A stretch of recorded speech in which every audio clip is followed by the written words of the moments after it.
Muhammad, kisah hidup Nabi berdasarkan sumber klasik, ditulis oleh Martin Lings atau Abu Bakar Siroj Al-Din, diterbitkan oleh Serambi Ilmu Semesta. Bagian 30, Surga dan Keabadian. Di antara para pengungsi yang kembali dan membutuhkan bantuan melawan sukunya sendiri adalah saudara ipar Umar, Utsman ibnu Mas'un al-Jumah, karena ia sangat sadar sepupunya Umayyah dan Ubay akan menyiksanya. Saat itu, suku Makhzum yang melindungi seorang lelaki dari suku lain, Walid sendiri mengambil Utsman di bawah perlindungannya. Namun ketika Utsman melihat saudaranya semuslim disiksa sementara ia sendiri selamat, ia menemui Walid untuk meminta agar perlindungannya dicabut. "Anak saudaraku," kata orang tua itu, "apakah ada orang-orangku yang menyiksamu?"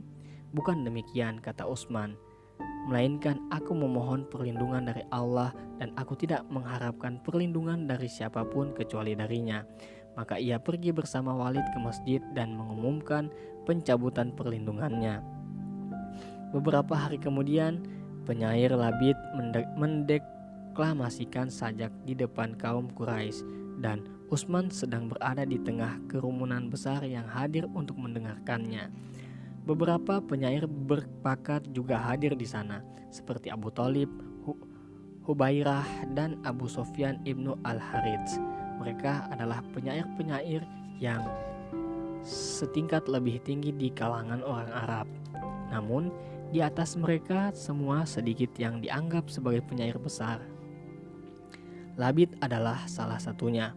Ia mungkin penyair Arab terbesar yang masih hidup. Kaum Quraisy merasa bangga ia berada di tengah-tengah mereka. Salah satu gubahan puisi kini ia lantunkan. "Oh, segala sesuatu selain Tuhan adalah fana."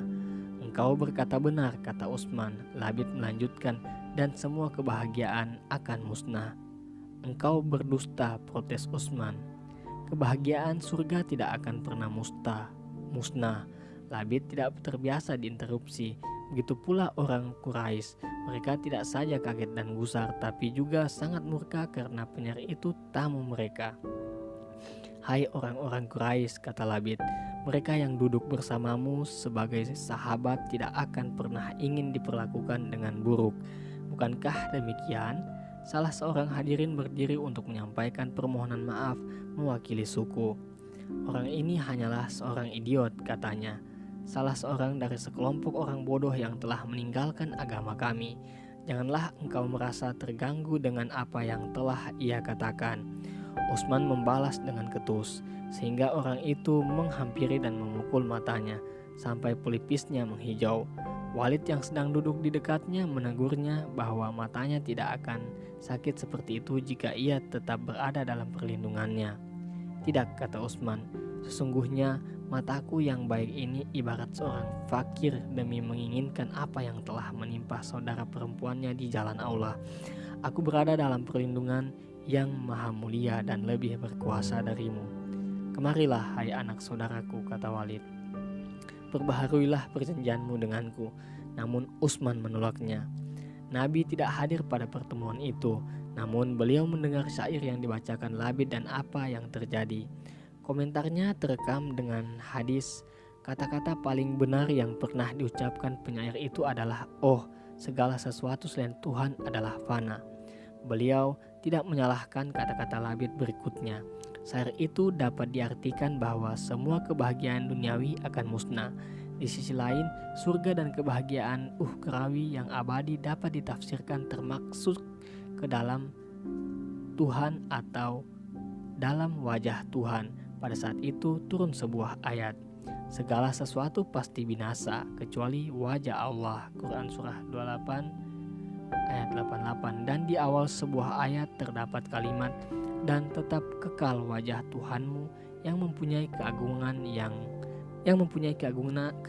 dan kemuliaan." Quran Surah 55 ayat 27. Di tempat lain terdapat wahyu yang lebih eksplisit. Ayat pertamanya berkaitan dengan pengadilan. "Dikala datang hari itu, tidak ada seorang pun yang berbicara, melainkan dengan izinnya. Maka Di antara mereka ada yang celaka dan ada yang berbahagia. Adapun orang-orang celaka, maka tempatnya di dalam neraka. Di dalamnya mereka mengeluarkan dan menarik napas dengan merintih. Mereka kekal di dalamnya selama ada langit dan bumi, kecuali jika Tuhanmu menghendaki yang lain. Sesungguhnya Tuhanmu maha pelaksana terhadap apa yang dikehendakinya. Quran surah 11 ayat 105 sampai 8. Kata-kata penutup ayat di atas menunjukkan bahwa bukanlah kehendak Tuhan bila pemberian surga kepada seorang hamba akan ditarik darinya setelah pengadilan seperti pada surga pertamanya.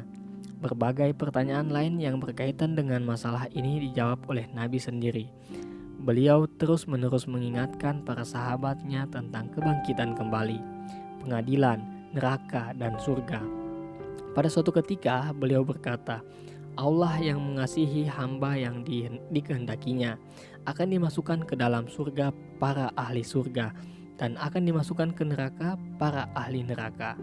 Tuhan lalu berkata kepada para malaikat, carilah orang yang di dalam hatinya engkau temukan keimanan meskipun seberat biji zahra dan keluarkan ia dari neraka.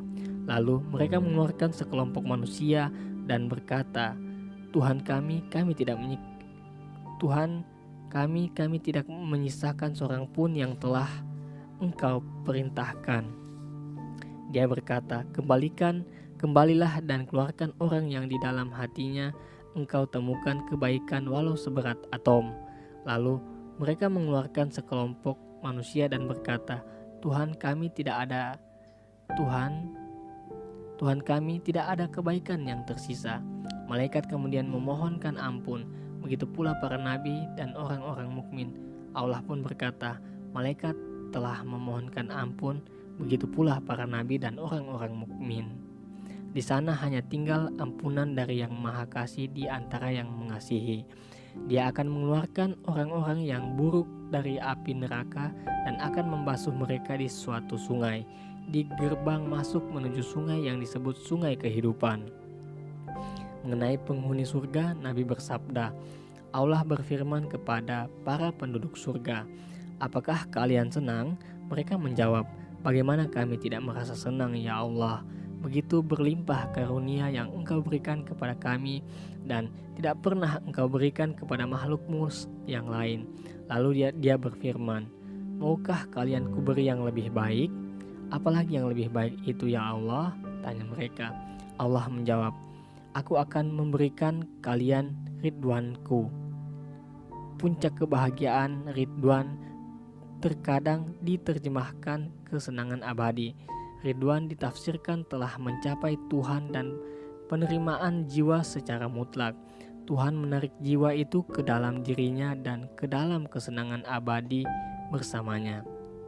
Surga tertinggi ini tidak dapat dipahami sebagai pengecualian dari surga yang dikenal dalam pengertian biasa karena Al-Quran menjanjikan bagi setiap jiwa yang diberkahi akan mendapatkan 2 surga.